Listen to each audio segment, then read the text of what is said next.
কোনো গুলি বের হয় না। তাই সুযোগ পেয়ে হোয়াইট ব্ল্যাককে ধাক্কা মেরে ফেলে দেয় এবং তার সাথে হাতাহাতি শুরু করে।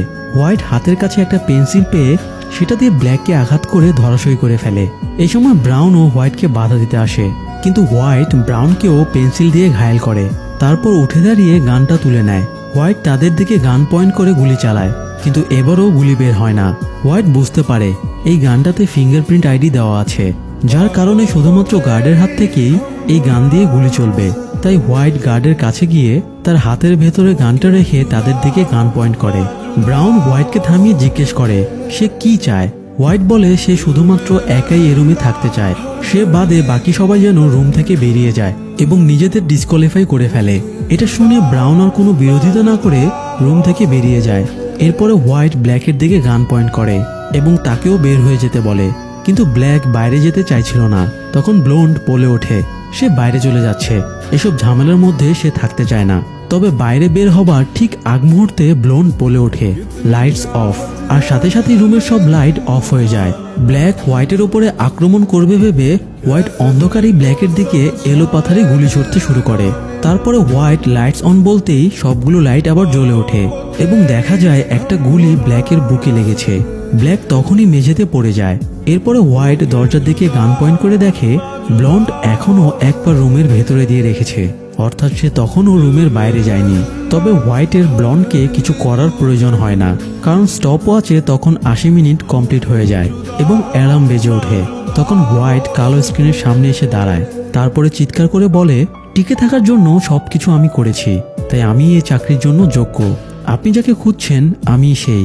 এ সময় গার্ড এসে হোয়াইটের কাঁধে হাত রাখে এবং নিজের হাতের ঘড়িটা হোয়াইটকে দেখায়।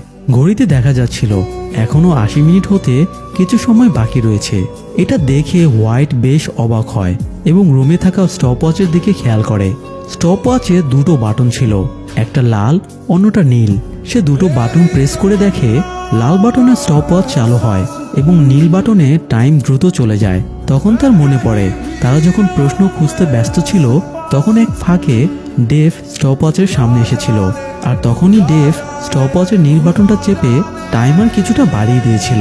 কিন্তু এখন তো আর সেটা বুঝেও কোনো লাভ নেই, কারণ হোয়াইট অলরেডি পরীক্ষার প্রথম রুলসটা ভেঙে ফেলেছে।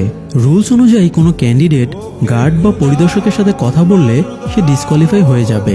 তাই সেই মোতাবেক এত কিছু করার পরেও হোয়াইট ডিসকোয়ালিফাই হয়ে যায়। হতাশায় হোয়াইট নিজের মাথায় গান রেখে সুইসাইড করার ট্রাই করে, কিন্তু কোনো গুলি চলে না। এ সময় ব্ল্যাক স্ক্রিনে তীব্র আলো জ্বলে ওঠে এবং স্ক্রিনের ওপারে পরিদর্শককে দেখা যায়। এরপরে হোয়াইটকে গার্ড বাইরে নিয়ে চলে যায়। এদিকে ব্লন্ড ডেফের ফেলে দেওয়া চশমাটা দেখতে পেয়ে সেটা এবং কাচের একটা টুকরো তুলে নেয়। তারপর সে কাচের টুকরোটা পেপারের উপরে ধরে এবং কাচের টুকরোর উপরে চশমা রেখে পেপারটা চেক করতে থাকে। চেক করার এক পর্যায়ে সে পেপারের উপরে একটা লেখা খুঁজে পায়, আর সেটা হলো কোয়েশ্চেন নাম্বার 1। পেপারে শুধু এইটুকুই লেখা ছিল, আর কিছুই লেখা ছিল না। তখন ব্লন্ড পরীক্ষার কক্ষে আসা থেকে শুরু করে এখন পর্যন্ত পুরোটা সময় কি ঘটেছিল সব মনে করতে থাকে। সে পরীক্ষার শুরুতে গার্ডের বলা কথাগুলো আবারও অ্যানালাইসিস করে এবং বুঝতে পারে এই পরীক্ষার আসল প্রশ্নটা কি ছিল। এই মুহূর্তে ডেভ রুমের মধ্যে আবারও ফিরে আসে, তার পেছনে পরিদর্শকও আসে। ব্লন্ড বুঝে যায় ডেভই হলো এই কোম্পানির সিইও। সে ডেভের কাছে এগিয়ে যায় এবং তার চশমাটা ফিরিয়ে দিয়ে পেপারটা ডেভের হাতে তুলে দেয়। তখনও 80 মিনিট হতে শেষ কয়েক সেকেন্ড বাকি ছিল। 1 সেকেন্ড বাকি থাকতে ব্লন্ড বলে ওঠে নো, অর্থাৎ এই পরীক্ষার একমাত্র উত্তর হলো নো।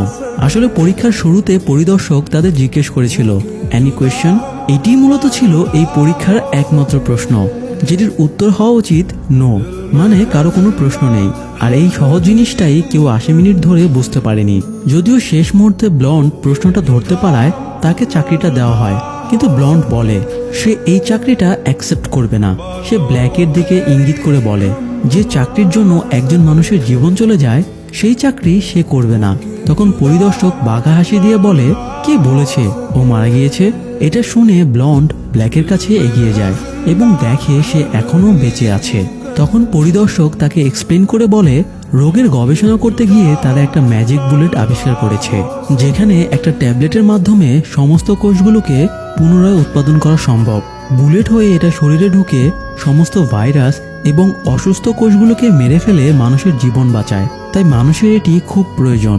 কিন্তু সমস্যা হলো তারা খুব বেশি এই ম্যাজিক বুলেট তৈরি করতে পারে না। তাই পরিস্থিতি সামাল দিতে একজন অ্যাডমিনিস্ট্রেটরকে অনেক কঠিন সিদ্ধান্ত নেওয়ার প্রয়োজন হয়। এই জন্য তারা এমন একজন অ্যাডমিনিস্ট্রেটরকে খুঁজছিল যে খুঁটিনাটি সমস্ত বিষয়ে নজর রাখবে, সেই সাথে পারিপার্শ্বিক মানুষের প্রতি তার সহমর্মিতা থাকবে।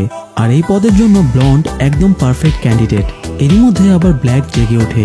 তাকে জেগে উঠতে দেখে ব্লন্ড খুশি হয় এবং সিইওর কাছে গিয়ে তার দিকে হাত বাড়িয়ে চাকরিটা কনফার্ম করে নেয়।